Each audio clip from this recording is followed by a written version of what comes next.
Hello, welcome back to my channel. If it's your first time here, please subscribe. If you've been here before, thank you for coming back again. Today we'll be learning how to make this ruched ruffled neckline. It can be attached to any neckline, either an off shoulder or a mono strap or a slanted neckline. Without further ado, let's get straight into it. Welcome everyone. We're going to be learning how to make the ruched neckline today. Some people call it ruched, some people call it ruffled.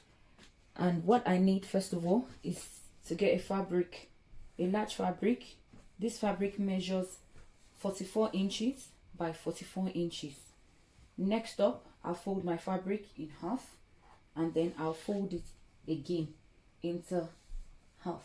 You can see some markings I have already on my fabric. This is what I did. I measured my neck circumference, that is around my shoulder of the off shoulder dress, and this is the measurement I have. My neck circumference measured 40 inches and we need to get the radius, so we're going to divide 40 inches by 6.28, which gave us 6.4. I've however gone ahead to approximate this to 6.5, and then on my fabric I have taken the measurement of the 6.5 across 6.5 here. I took it all around and connected it together, and then I went ahead and took another measurement on the long side, 22 inches from this corner all around, 22 inches all around. I'm going to be cutting this out now. I'll just use a few pins to hold it in place before I cut. So that's it. So I'll cut this out quickly. First, the big one.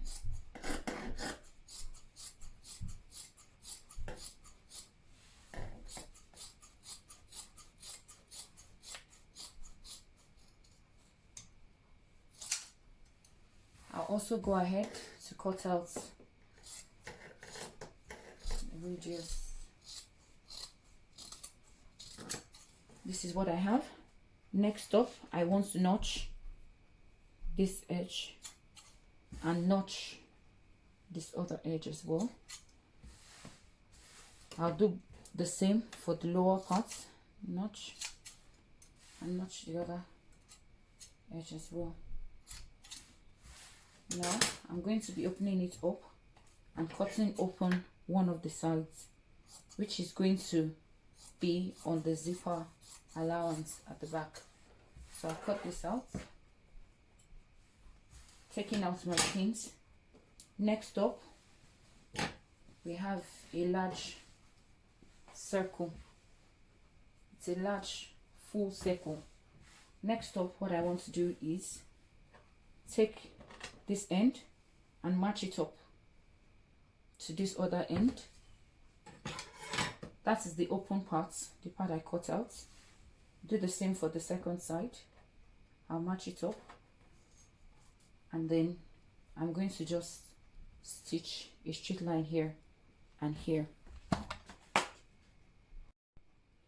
I'm done stitching the edges. Like I said, the two corners, I've turned it right side out on both ends. Next up, what I want to do now is to match my notches together. Remember the notches we put in the first part, so I'm going to match this notch from here to here. I'll be pinning this in place. Moving on to the next notch, there's one here and there's another one here. I'm going to be pinning it together like this. And then the third notch, I've pinned it already together.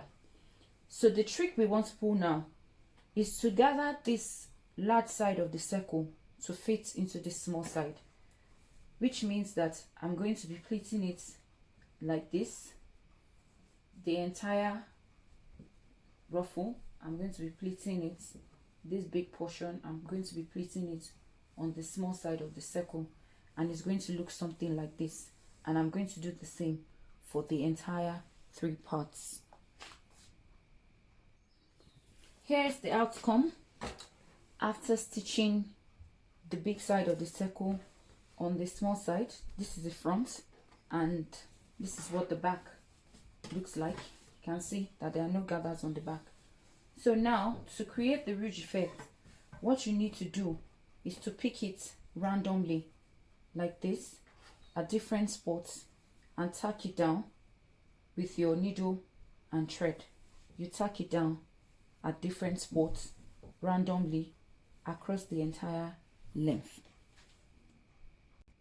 I'm going to be tacking some parts just for us to have an idea how to go about the tack.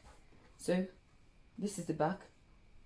I fold it like this and then I try to fold it again, and this is what the outcome will look like on the outside. And I'm tacking it in place.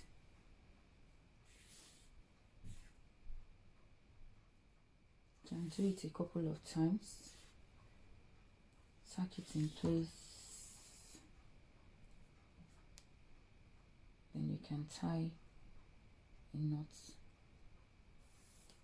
You can also do this step using your sewing machine if you prefer. You can still achieve this step using your sewing machine. That's the part I have tacked. So I'm going to create another one at another different spot. This way, and I'm going to be tacking it down.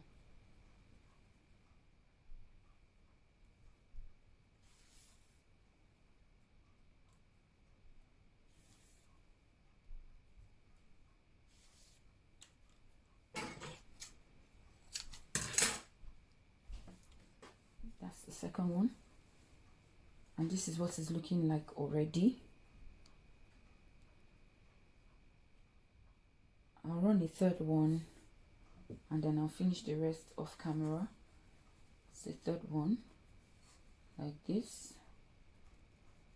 We're going to be stitching it, and at this point, and you continue the process for your entire neckline. That's it. We'll continue the process for the entire neckline.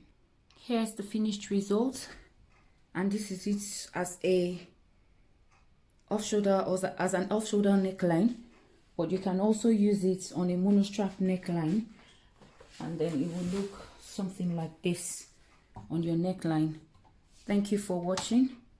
If you enjoyed watching this video, please don't forget to like, share and subscribe. Bye.